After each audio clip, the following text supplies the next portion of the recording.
Children go to their classes now, and the same goes, we also go to their classes.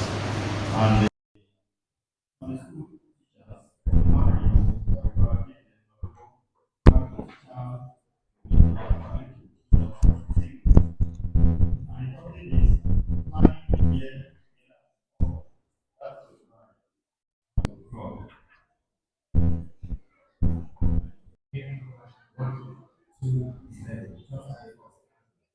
give me a Bible.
Thank you so much, Lord. Thank you so much, Lord Jesus. We thank you, Papa. Thank you so much, Lord Jesus. We thank you, Papa. Thank you so much, Lord Jesus. We thank you. We thank you. We thank you. Good morning, saints. And I wish you a very happy new year. We thank God for sustaining us yet another year. And we're not just seeing these years, we're seeing them in good health. You know, like I always say, good health. Money can't buy good health. I was asking some people, I said, if they give you 1 billion naira and no health, bad health, and they give you good health, which one are you going to choose? Good health. So it means that good health is better than any money. So once you are of good health, you should just be thankful to God. Don't think about it no because a lot of people have that money and they are paying doctors for them to have that good health that you have and you are not being grateful for. So once we are in good health and we are at peace, let us know that we cannot have everything on earth. The topic of our marriage class is at every point in time we are doing what? We are planning. And this planning, this morning we're talking about how do we plan together as a couple.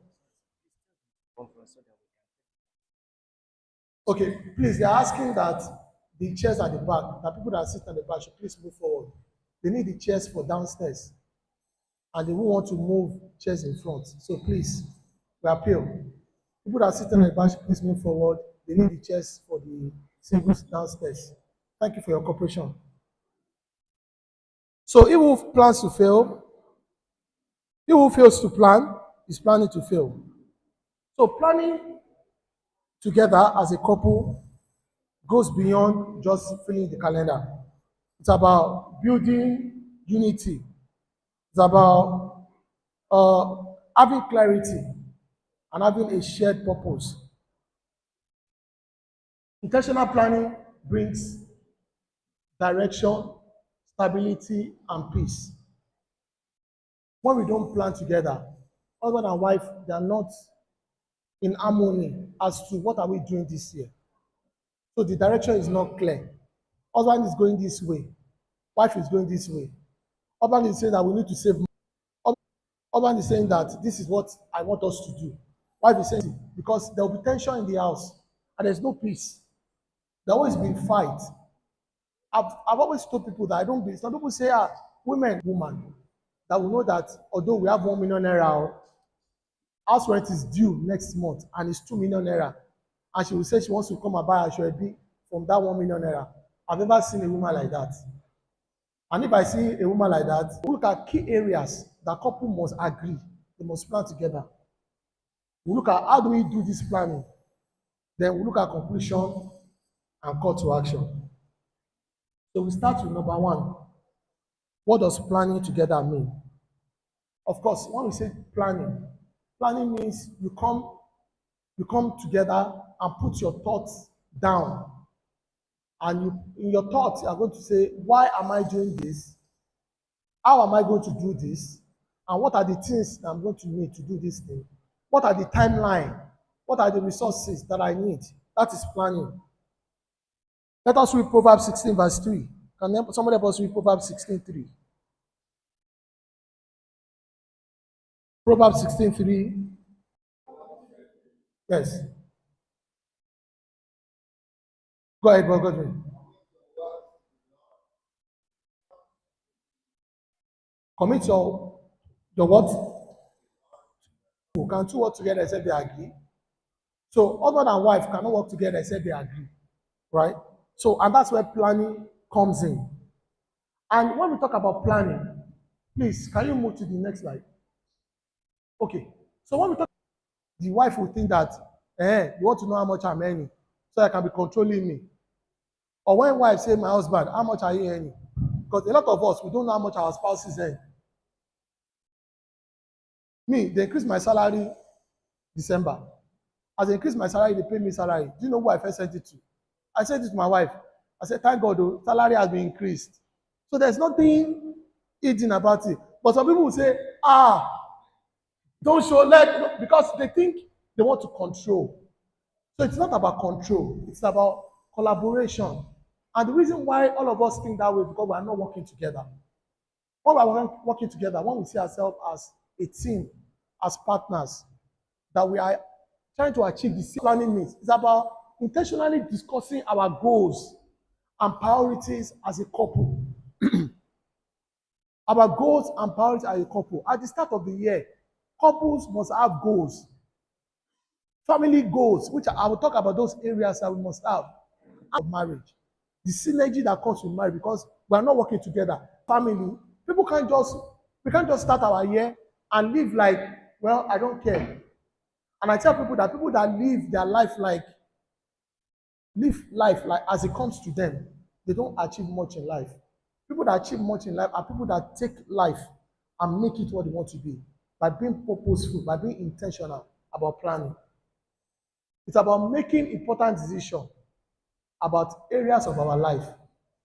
Husband and wife, God has joined you together. The Bible says they are no longer two, but they are one. What God has joined together. So it's about making joint decision as to how are we going to run this family. We have rent coming up. How are we going to plan this rent? Children's fees will be due in May. Are going to pay in July. We have fees, this obligation in this month. Rent is due in September. We need to pay this one. Okay, these are the outflows that we have. How are we working together to make sure that when this rent is due, we are not running a scatter and be looking for help and support? When I see people come and say, my rent is due tomorrow, I need help, I need to pay. I'm like, is it tomorrow that you know that the rent is due? Or somebody is giving birth to a baby and is now running up and down to say, I need to buy baby clothes. Now tomorrow your wife get belle. It shows lack of planning. And when there's no lack of planning, there's no peace. There's no plan. There's no stability. Then he aligns individual goals. That's why the fact that we are married. People still have their individual goals. Me, I have things I want to achieve personally. My wife has things that she wants to achieve personally. When we meet together, we discuss those individual goals. I will make sure that they are aligned with our goals together. Husband cannot have a goal that is affecting the family and say, because you know what, this goal is very important to me. Meanwhile, the family is man. You can't afford to be selfish. I tell people that marriage is for people that are willing to let go of themselves, let go of their ego. Because if you are somebody that you are full of ego, marriage is not for you. Because that ego, they go topple around. We don't work together, we are going to struggle. We're not going to achieve the peace and the progress and the growth that in the marriage. A lot of us are not tapping into some blessings that in the marriage because husband and wife are not working together. We are working across purpose. Or a tower does not first sit down and count the cost. If you want to do something, it's very stupid of anybody. Start doing foundation. The bricklayer will ask you, what is the drawing? You say, bricklayer, just build anything.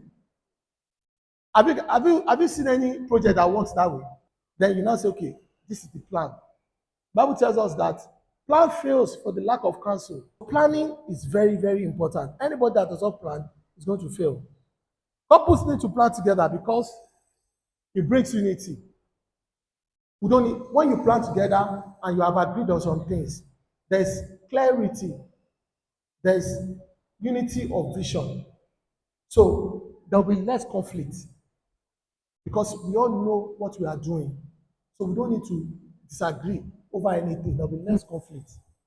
If you see couples that are fighting, that are every day, they have to call the preacher or the church to let them look at their matter. Check, they are not planning together. They are not together. When you are together and everybody is humble, everybody knows that this person is not against me. It is not me versus her. Most of the problem that we have will be, but when people want to say, you know what, I don't care, they don't plan together, we're going to have a lot of issues. He encourages teamwork. He improves communication. When you sit together, everybody knows what we are doing. He helps manage resources wisely. Then it brings together trust and enables couples to achieve more. And I want to focus on this one.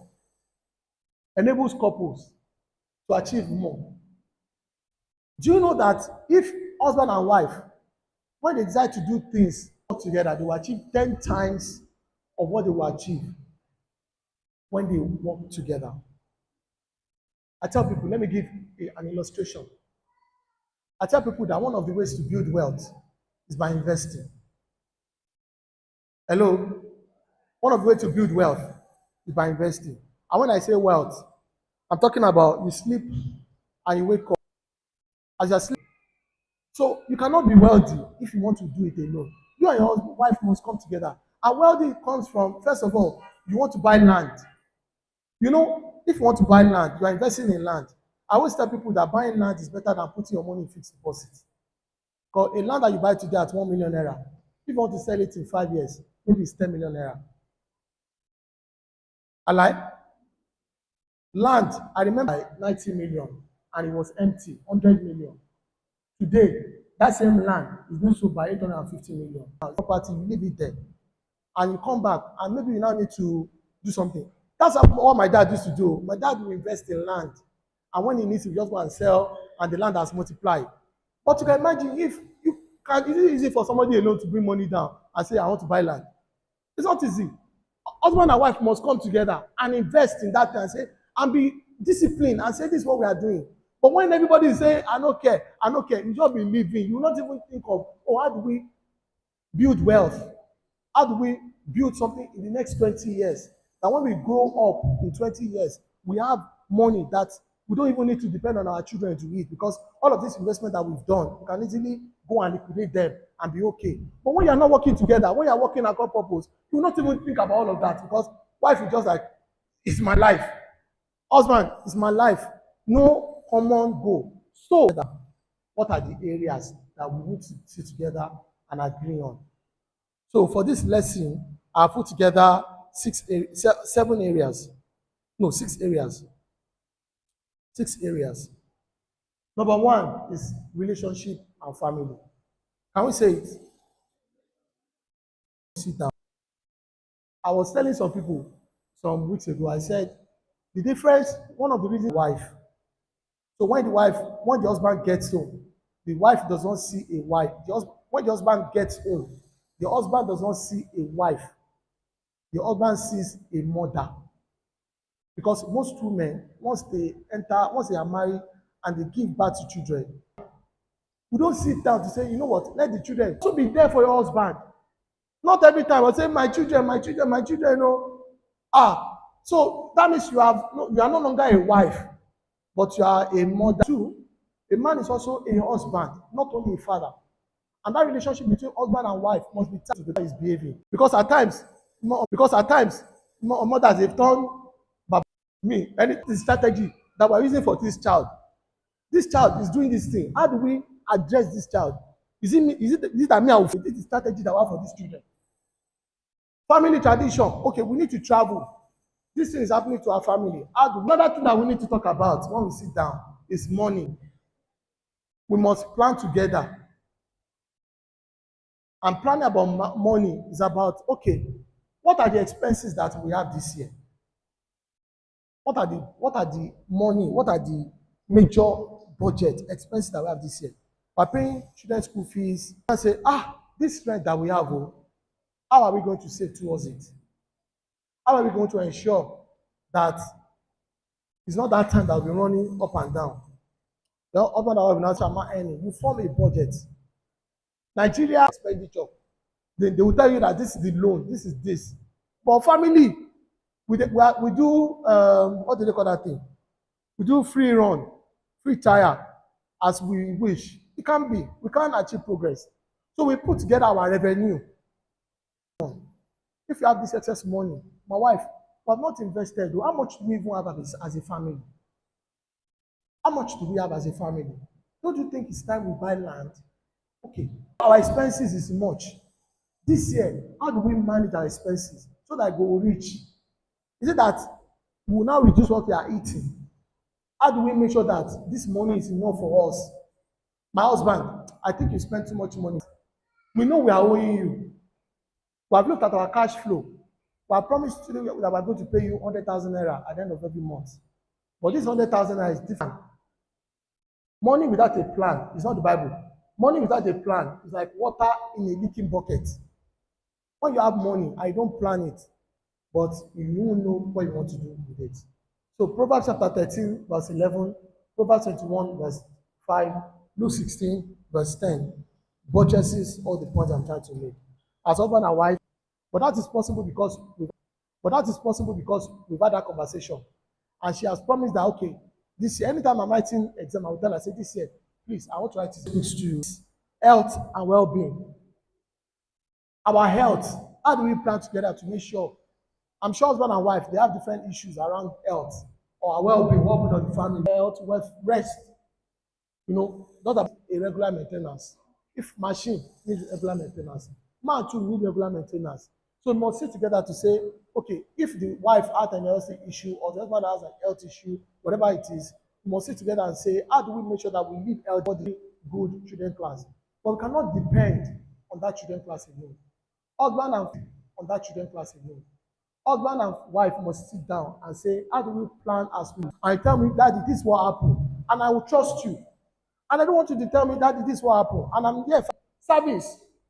How do we, what role are we playing in the church? What train together? How do we study the Bible? How do we I gathered them. I said, what do you think about tattoo? They said, you ask your children and say, everybody, what do you like about this person? What do you want this person to do better? So all of those things, we need to sit down and learn to be strong in the Lord. How do you expect them to turn out to be great people in society? Peace. The place where there's perfect peace. And the last one, personal goals. So, like I mentioned earlier, in as much as we are husband and wife, Everybody has personal goals. So when we come together, dreams, your hobbies, your plan for the year, they cannot achieve their personal dreams. When we are married to somebody, our aim should be to make them be the best of who they want to be. So if my wife tells me to say she wants to do a master's, my work as the husband is to support her and make her the best person that she wants to be. It's not to say, hey, you want to do masters. So when you do masters, you not be my boss, Abi. I tell people that it's only when we don't have understanding that because if the wife is earning more money than the husband, say I want to go to school, I not go to school. I want to do this one, is earning more than you. It's not a big deal. I've seen people that their wife earns more than them, and they don't have problem because the wife also has a very good understanding. To know that because I'm earning more than there's a particular couple that I know, the wife earns so much more. Can come to the husband. It's foolishness that will make she has a good 6. Number 4, and well-being. Number 5, spiritual and value-based growth. And number 6, personal growth. So how do we now plan together? We'll talk about what we should plan. How do we plan together? So if you have not, babe, die, we need to plan for the year. What time are you free? What time are you okay? Should we do it after church today or Friday? Or so you fix a time. That when we go for budget session in our office, now is it something? So you lock door. Say, children, don't disturb us. So the next 2 hours, you lock door, put them somewhere, you sit down. Then you pray. Before you start, you pray. You reflect on last year. What has happened the last year? How have we done well? Then you share your goals. You discuss all of these things that we have talked about. And you share your goals openly. You write them down. Then you agree on priorities. You must have an agreement. There's no reason why husband and wife cannot agree over matters. To me, it's like something that I can't imagine. Because when everybody knows their role, when the wife respects the husband as the head of the family, and when the husband sees himself as a good leader, all of us, we abuse the Jami. The Jami was autocratic. Jami was, you said you been Jami for the house. But anything that you want to say, it must come past. Meanwhile, when we see leaders that do that, we say he's a bad leader. But at home, you two, you are enjoying me, head of this house. Whatever I say that is final, you must listen to me, you are my wife. Then they can't, nobody's willing to bend. And the husband knows that I am not enjoying me. My wife has a voice, I must listen to her. You have agreement. So you agree them down. You write them down. When you write them down, maybe you say, my wife, every quarter, we sit down, or every month, and check how we are doing. The Bible says, write division and make it plain. Habakkuk 2:2. So anytime you have planned, you write whatever you have planned, you write it down. Then you begin to check it over time. If you have said you are going to save money, you are going to do this, somebody is in charge of that money, you'll be working together to say, so how are we doing and where are we? In conclusion, planning the year allows couple together into their planning. They build not only a year ahead, but for the future. When you build a plan, you commit it into God's hands. Because Proverbs chapter 16, verse 9 says, in their human hearts, plan their course, but the Lord establish their steps. What we need to look back to see greatness that we're going to achieve.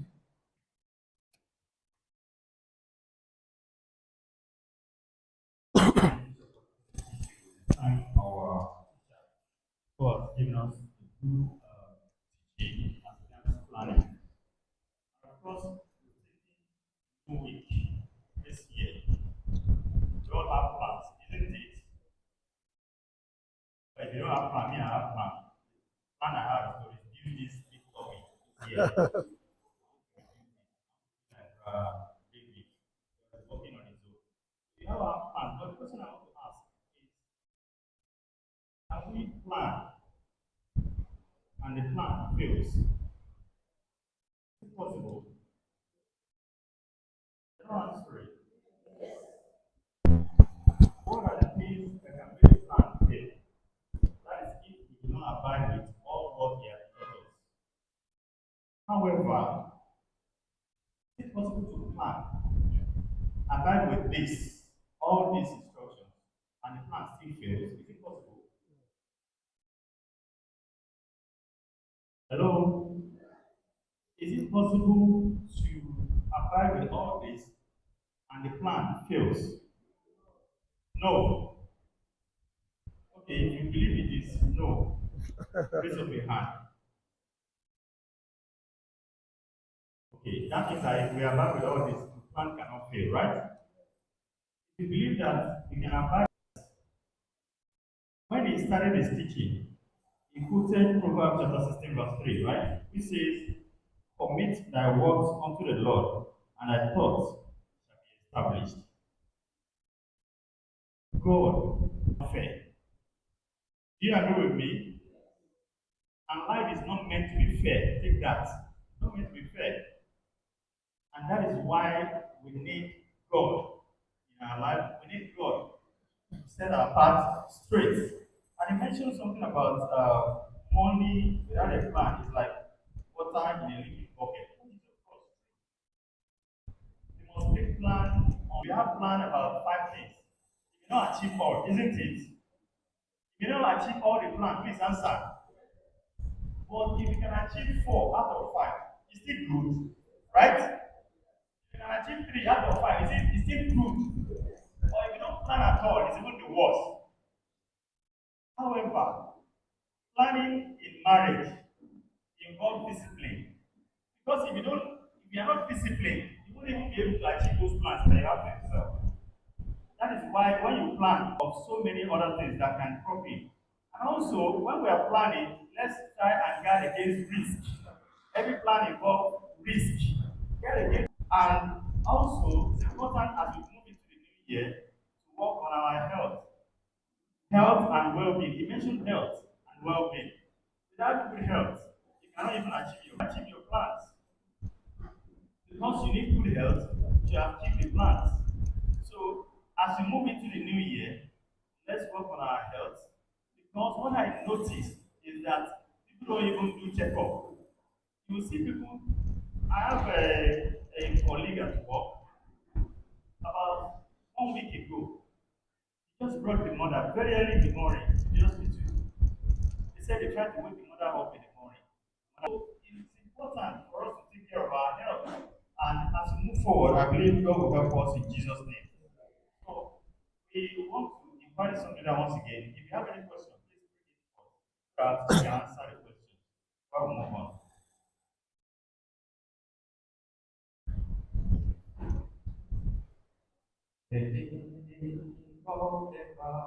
Ṣé question wà?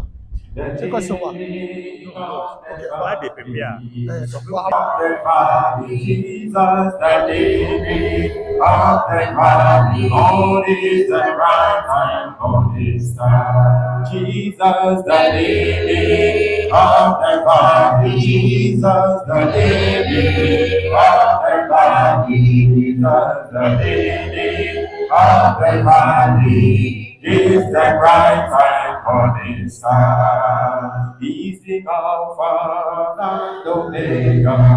He's the beginning and the end.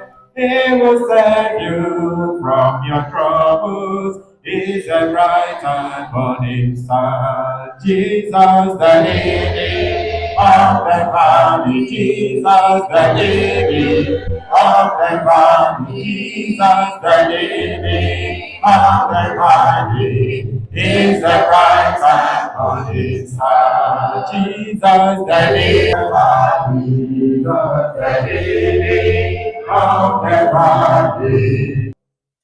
Thank you, everyone. So there's no question, but I just want to address something that the auditor talked about as to whether plans can fail. Whether plan can fail. So let us look at this as somebody going to war.